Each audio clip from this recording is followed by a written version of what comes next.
Assalamu alaikum bandiraɓe yeɓoɓe ayawo Pini TV on calminam on juuram weltare mawde artuɗo e émission men gando jarale e émission men hande jaɓɓotoɗen ko mouvement élèves et étudiants fulɓe ɗo e université Cheikh Anta Diop de Dakar yadate men e émission o woni waɗɓe représenté mouvement o ko président mum no wiye Seydou Sow et vice président Dalal Ka président Seydou Sow a salminama salmitama a juurama kadi a weltanama ko weltade no feewi machallah mbiɗa wiye Seydou Sow université Cheikh Anta Diop ɗo jangganmi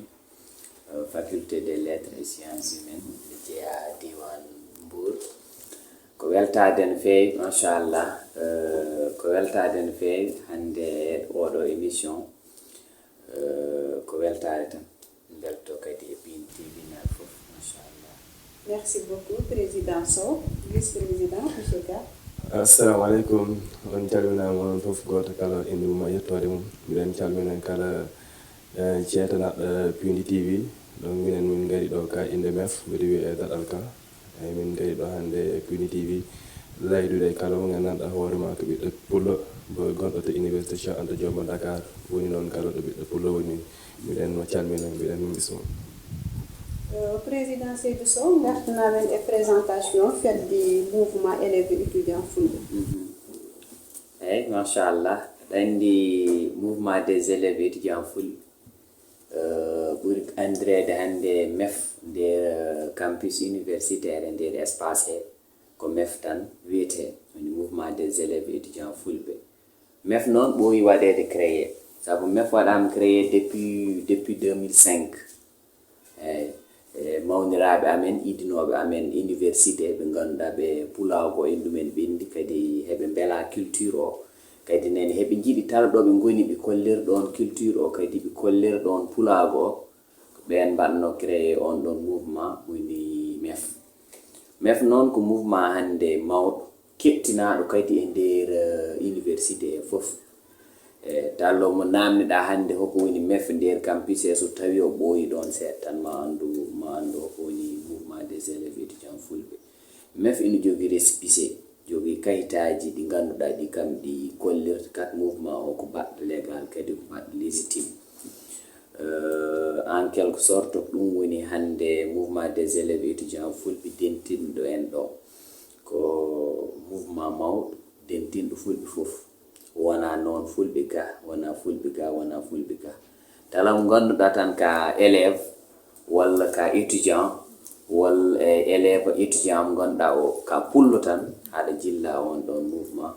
ko ɗum woni en bref résumé présentation mouvement des élèves et étudiants fulɓe fedde pulaw mawde wonde université vice président o wi fedde nde darnan guila 2005 hono ƴefgo no mbaɗanta en filme eɓi gilde fedde nde darna en 2005 haata hande 2022 eyyi merci beaucoup eyyi fedde nde nde waɗa créé 2005 bon temps uji ɗi jawtuɗi guila min ciwaɗani bac min goni guure amen mbiɗen nanatno mouvement des élèves et étudiants fulɓe MEF woni min dañmi bac 2017 e guila hande 2017 noon ha hande ɗo génération ji dañɗi bac guila nden ha joni hewɓe henne ɓe ganduɗa ko woni MEF walla ɓe nanani MEF walla hande darde nde ene MEF fonno dara nder université Cheikh Anta Diop mo Dakar wona nden ɗon darde MEF dari hande ne joni noon minen min jiiɗi ɗum donc université ene heewi hande mouvement ji ɗi gandanɗa hoorema heɓe darano fina tawa mumen to ɓe gimmi kala ko gandanɗa ko hoorema kam ɗum woni toon hande eɗen jogui hande mouvement walla fedde national ɓurde mawnuɗen pelle gonɗe nder université fof woni fedde nde nde hoorima hande wat existe nde hoorima hande ande nde hoorima hande darano pulago o ni no fonno darano pulago ɗum noon minen ni min gimmi min mbi rek il faut que min gondo mina président Seydou aɓe ɓe gandanɗa hoorema fof hande ne heɓe ƴetti ɗum ɓe mbaɗi ɗum haare mumen pour université o kala ɗo gandanɗa ko hoorema ɗemgal pulaar hagal ɗon foti yettoygal yettoyo ɗon min a nder ɗum min gondi min mbi hande ne ko ɗum responsabilité ji amen minen ɗe ɓe gandanɗa hoorema minen go nder université min gam daranode pulaar o ngam wonde hollirde hande ko gandanɗa ko hoorema kam ɗum woni pulaar saabu hande en ngala ko ɓuuri hande ɗemgal men en ngala ko ɓuuri hande culture men en ngala ko ɓuuri hande fina tawa men wadde c'est que fof en gimmima heɓe darano leƴƴi mumen ko fodde men enen darana ɗen pulago donc ɗum tan taki noon minenne min gondi ɗum mbiɗen heen jaha gila ɗe balɗe fof ndim rek hannde daranode leñol pular à université Dakar woni noon daranode leñol pular en tant que étudiant kala ko gandanɗa ko hoore ma pullo o an boni ɗon woni hannde homo ɗon waɗe ko gandanɗa ko hoore ma ɗum fotani noon minen étudiant ji ne mbiɗen heen jogui hannde ne pas de responsabilité mbiɗen jogui hannde ne rôle mawɗo momin poti heen jouyi donc ɗum taki min gondi ham tan mouvement o ande nder université woni noon ham mef o mo min nanatno gila min ciwa ar université mbo wonto on mo gandanɗa hoore ma kam mbo wonata ɗo mbo wonano ɗo leñol ngol. Président gilli fedde nde taga en 2005 hol ɗin activité ji fedde nde woni au sein de l'université woɗen étudiant e nder université o. eyyi andi mouvement o ko mouvement darinoɗo wondo saabu sa nani mbimi darinoɗo wondo il paraît que won kadi ko ɗeɓi hen wasi haade seeɗa ɗi duuɓi mef ko waɗatno ko woni chaque année ma wat organiser des balades culturelles au sein de l'université ɓe fulɓe étudiant ji mbaɗa cosaan mumen ɓornogal cosaan kadi gonda taaro université o fof kollira kat ko ɗum woni culture pular kollira kat minen ni emin jogui culture mbo faɗɗako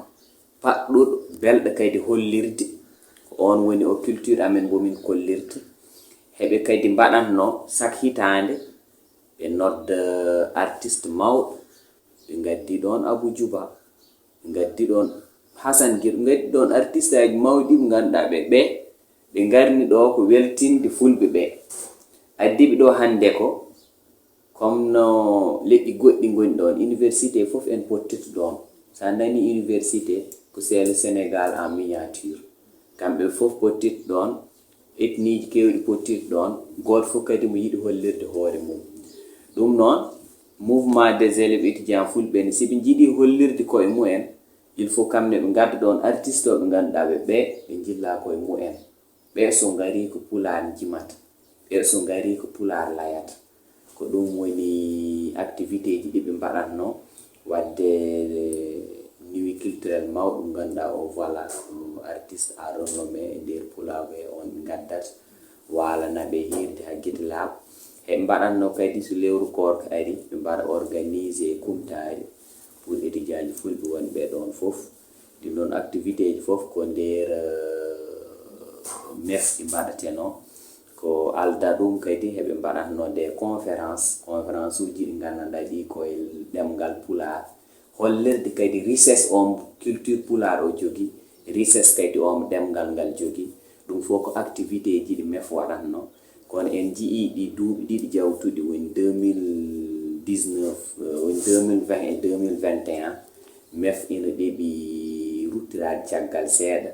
mef ina ɗeɓi kadi wasde yassere ɗum noon ko waral ɗum ko mbaɗen hen gartu kadi ko ummini amen ko fof mbaɗen hen gartu han kay ɗum ɗon ko gandanɗa hiɗum mef yahatno o watta ɗum yah saabu oɗon gandi ko lima koɗo fof woni tan koko yahanata pulawo yeeso woni kadi ko hollirde culture men e fina tawa men ko ɗum woni golle ɗe mef gollatno e nder université he rentinde fulɓe wattude fulɓe kadi rentinde miijoji e yedde han kay mbawa daran ɗemgal ngal talɗo ngal foti darañede ɗin activité ji baɗɗi fayida wonno mbiɗa ni tartade université en hollita fina tawa muɗum no wayi yodde holko saabi ɗiɗon activité ji baɗugol mum darti eyyi haɗa andi hande mef chaque hitande koko foti waylude bureau chaque hitande gouvernement keso foti daro imma noon taw président gonɗoɗo ɗon o ruttoto fulɓe he ɓe koolombo saabu golle makko ɓe mbatta ɗum ɗo wonɗoɗo président walla taw kat ɓe gandat oɗo yahanani ɓe guitta ɗum ɓe mbatta ɗon goɗɗo jahnowo ko ɗum yahanatno mouvement des élèves étudiants fulɓe chaque année ɓe mbaɗa créé mouvement o ɓe mbaɗamo renouvelé c' est à dire renouvellement bureau ɓe jaaha assemblée générale te wonɗo fulɓe kamɓe mbeɓe wattude mbattidina ƴeewo hombo hanori heynade mouvement o so ɗiɗo e tato gari ɓe ƴeewa ɓen ɗiɗo tato mbattidina goto mumen heynine woɓɓen tego hen saabu fof que dans le pour fewnude fof en jiidi yidde woni darnade pulago kono 2020 e 2021 bureau gonɗoɗo ɗo e covid-19 e ko wayi noon darde nde hen manque noon feewi darde nde hen manque no ha ɗin activité ji potnoɗi waɗi fof mbaɗaka nuit culturel waɗaka journée culturel waɗaka balade culturel waɗaka conférence uji mbaɗaka kadi kala ko holliratno pulago e nder université he natti yi'ede min ji'at toon leƴƴi goɗɗiɗi koller culture mumen koller fina tawa mumen kono min natti yiide mef ede mef min nanatno ɗon ko gelo miɗen goni lycée gelo miɗen goni CM sabu ko fedde mawde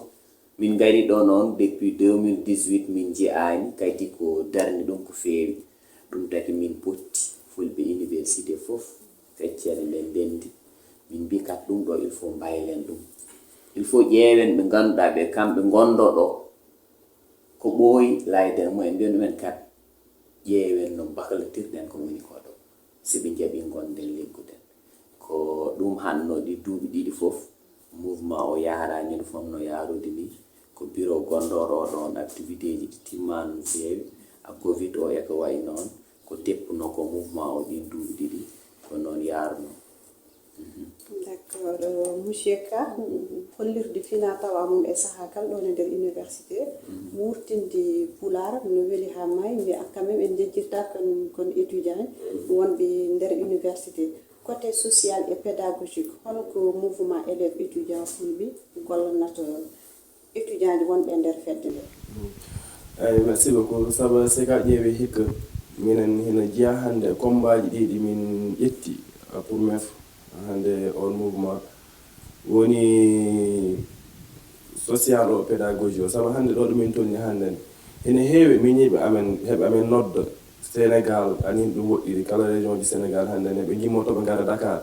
te hannde enen fulɓe allah ne waɗi hannde ne ɓe kureji men gimmotoɗe walla kurkaji ɗi dañat ɗi bakka mumen ɓe ngara université ɓe kewani ɗo kureji ɓe dañat probléme aji ko moƴƴi won université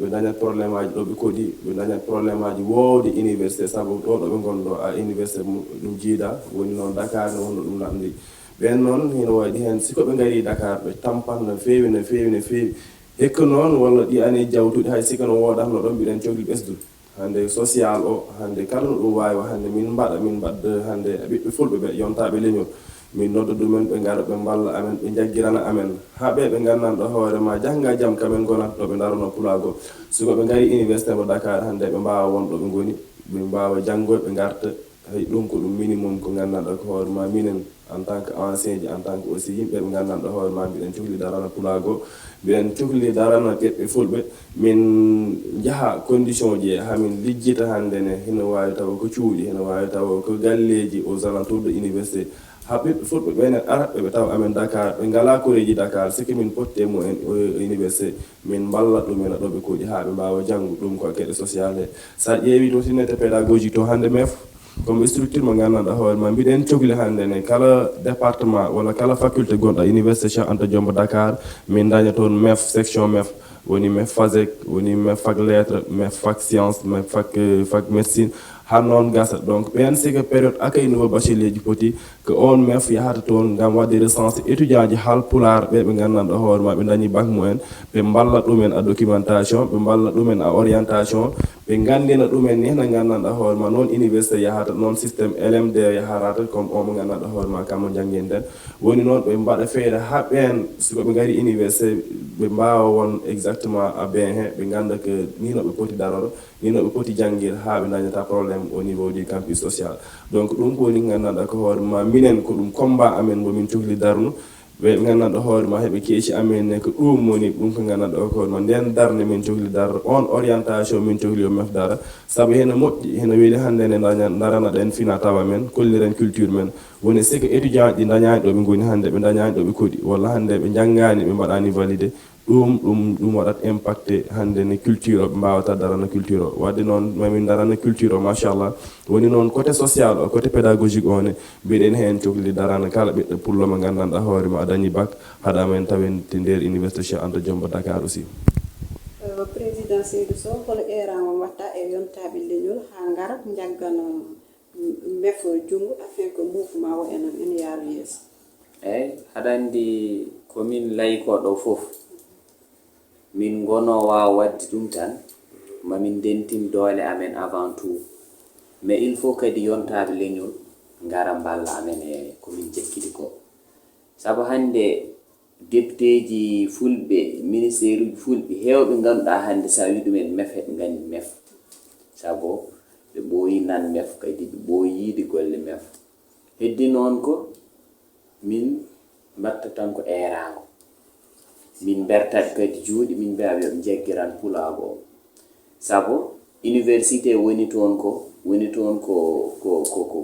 sénégal fof on sénégal fof gon toon noon goto fof fooɗata rondino sengo makko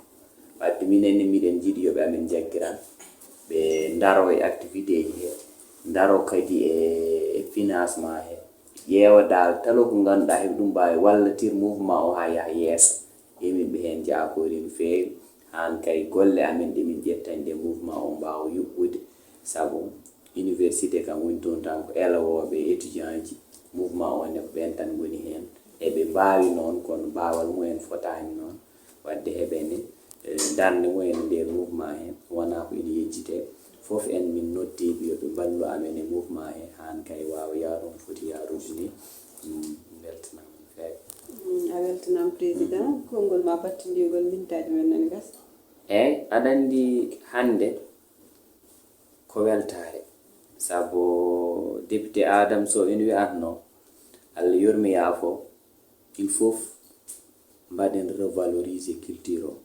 ina wiyatno kadi tala ko nanetake yiyetake ronetake wadde ndat majjimma e natta ɗum noon wadde il faut daroɗen hen darde nde noon fuɗɗorto ko guelo sukaɓe to ko lees université woni toon ko sukaɓe ganduɗa ɓe hande heɓe mbawi wat ko heewi ko ganduɗa siɓe jaggiranama heɓe mbawi yarude yeeso ko ɗum woni mouvement o salminde fof en weltanade kadi Pindi TV saabu boni wiyatno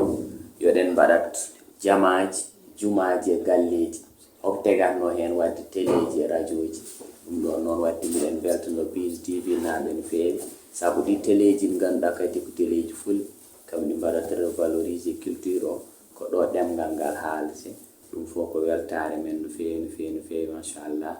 mi weltanima Pindi TV naɓe fof mbiɗen beltano kadi wonɓe caggal amen saabu komin nelaɓe tan ina heewi ganduɗa ɓe hande université naɓe heɓe jiɗanno hande taw heɓe jogui hande lien o taw ɓeni keɗo émission o ɗum fof ko weltare no feewi machallah on calminama on beltanama Pindi TV naɓe fof min beltima e invitation merci beaucoup Habsa Diallo donc min beltima ko moƴƴa invitation he donc watti mbiɗa hantina tan anoddude kala mo gandanɗa hoorema ka ɓiɗɗo pullo ngara hande ne jaggirana amen ka ɗum komin goni woni mef hande mef ko mouvement mo gandanɗa hoorema kalaɗo ɓiɗɗo pullo imme nder sénégal kam membre d'office nder mef jolofnajo fuutanke o koldanajo walla kalaɗo mbawɗa imma nder sénégal hande ne haɗa jilla nder mef wadde hande ne hino fofno hande siki en noddi e nder université kalaɗo pular noddi yo fulɓe noto ngaron hande kolliren doole men kolliren fina tawa men hande ko woni ko jolof ɗum jiiɗa ko fulɓe ko wonɓe kolda mbaɗata ko walla wonɓe fouta walla wonɓe ɗo goɗɗum wadde ko ɗum ɗon min cohli hande ne siki en layi pular ɗemɗe ɗe ganden o ko jolofnajo o ko fuutanke walla o ko jeeyde ga immi ko ɗum woni pular te ɗum ɗum foto wona mef wadde mbiɗen nodda hande kalaɗo ɓiɗɗo pulla woni hande ne yo ar waɗa mef comme que mef mum jagɗ min darano pularo min ballatira gam pular wawa wona nder université mo Dakar woni min mbawa wallatir aussi a daranode leñol pular kala ɗo gandanɗa hoorema hande ne étudiant omo ɗon foti ar laya hollira hoorema hande ne mbiɗen ɗon nodda kala ɓiɗɗo pulla eyyi ko ɗum wonɗo ko weltare mawde aussi mbiɗen jetta hande ɓeɓe gandanɗa hoorema kamen kooli amen ɓe keynina amen saabu hande wona hande ne ɓurde hen gandal wona hande ɓurde hen yimɓe wona hande ne haydara ko gandanɗa ko hoorema mbiɗen ɗum ɓuuri yimɓe ɓe heɓɓe keeci amen ha ɓe keynina amen woni ko hoolare tan yo Allah waɗa hande ne min jottina nden hoolare ha ɗo ɗo gandanɗa hoorema ɗon coyni ɗon yomin naɓan on mef inchallahu rabbi enen foof ƴetten projet o naɓen mo toon on jarama donc mbiɗen nodda kala gandanɗa hoore ma hande ka jontaɗo leñol pular baba ma en abou djouba en woni kala gandanɗa hoore ma ne ka yontaɓe leñol mbiɗen ma nodda gara balla amen hande ne hamin darono pular no foti ni on jarama monsieur Ka e président Seydou Sow enen noddu yontaɓe leñol kal nde garata ballo mouvement élève et étudiant fulɓe cellule université Cheikh Anta Diop de Dakar sabu neɗɗo ala ko ɓuuri culture muɗum ala ko ɓuuri finatawa mum et en plus ko sukaɓe gummi eɓe gurtina leñol ngol ko weltare mawde mi yetti caméraman uji no feewi conga an hande mi yejjitanim ba e caatu walo bandiraɓe on jarama merci ha gongol